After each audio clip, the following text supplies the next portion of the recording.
എല്ലാവർക്കും യേശുക്രിസ്തുവിന്റെ നാമത്തിന്റെ സ്നേഹമുണ്ട്. പ്രിയ ദൈവജനമേ, യേശുക്രിസ്തുവിന്റെ പരസ്യ ശുശ്രൂഷ കാലഘട്ടത്തിൽ ദൈവിക സത്യങ്ങളെ കർത്താവ് ഉപമകളിലൂടെ പ്രസ്താവിക്കുകയുണ്ടായി. നല്ല സ്നേഹിതൻ ആരാകുന്നു എന്നൊരു ഉപമ ഇതാ അംഗങ്ങൾ നിങ്ങൾക്ക് മുമ്പിൽ അവതരിപ്പിക്കുന്നു. എല്ലാവരും കാത്തിരിക്കും.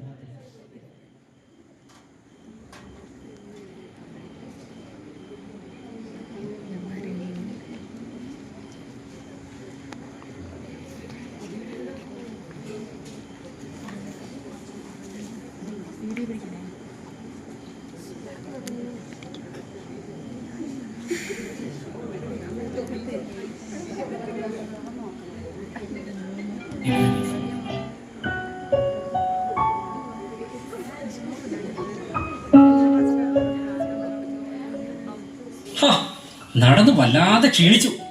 ഇനി എരിഹോവിലേക്ക് എത്ര ദൂരമുണ്ടോ ആവോ? വഴിയിലെങ്ങും ആരെയും കാണുന്ന പോലുമില്ലല്ലോ. അല്പസമയം വിശ്രമിച്ചിട്ട് യാത്ര തുടരാം. ചേട്ടാ, ഞങ്ങൾക്ക് അല്പം വെള്ളം കുടിക്കാൻ തരുമോ? അതിനെന്താ, തീർച്ചയായും. ഇതാ. നിങ്ങൾ എന്താ ഈ കാണിക്കുന്നേ? എന്നെ സഞ്ചി തരൂ. അയ്യോ അയ്യോ, എന്നെ ഒന്നും ചെയ്യല്ലേ. അയ്യോ, ഓടി വരൂ. അയ്യോ,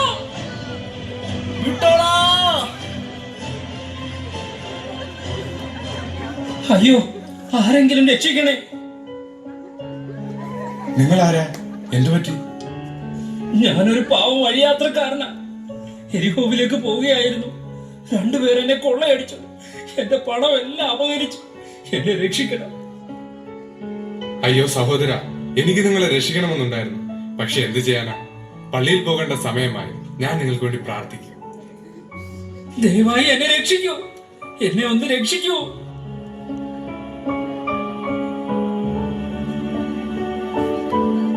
ഈ മനുഷ്യന് എന്ത് പറ്റി ഇവിടെ വന്ന് കിടക്കാൻ?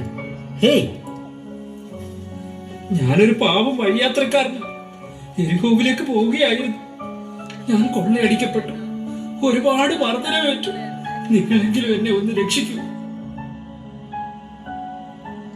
ഇയാളെ രക്ഷിക്കാൻ നിന്നാൽ സമയം പോകും. തൽക്കാലം രക്ഷപ്പെടുന്നതാണ് നല്ലത്.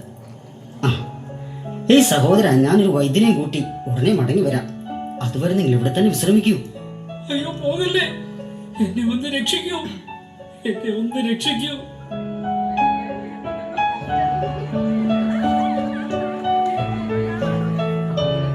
അയ്യോ, നിങ്ങൾക്ക് ഇതെന്തു പറ്റി? നിങ്ങൾ ആരാ? ഞാനൊരു ശമരിയക്കാരനാ. വരൂ, നമുക്ക് എത്രയും പെട്ടെന്ന് ഒരു വൈദ്യനെ കാണാം.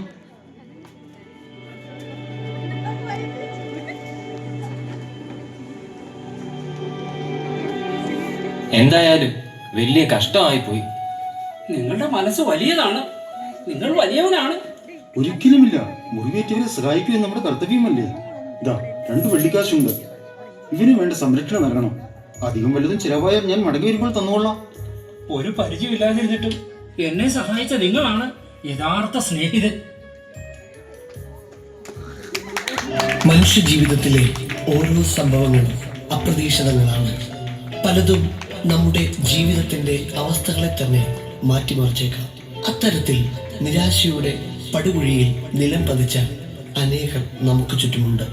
കാണേണ്ടവർ പലരും കണ്ടില്ലെന്ന ഭാവം നടിക്കുമ്പോൾ, സഹായിക്കേണ്ടവർ പലരും കൈമലർത്തുമ്പോൾ അവരെ ജീവിതത്തിലേക്ക് മടക്കി വരുത്തുക എന്ന ദൗത്യം നമ്മുടേതാണ്.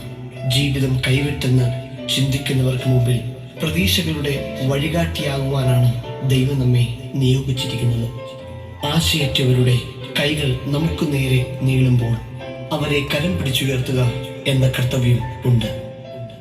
അതെ, നമുക്കും ഒരു നല്ല ശമര്യക്കാരനായി തീരാം. God bless U.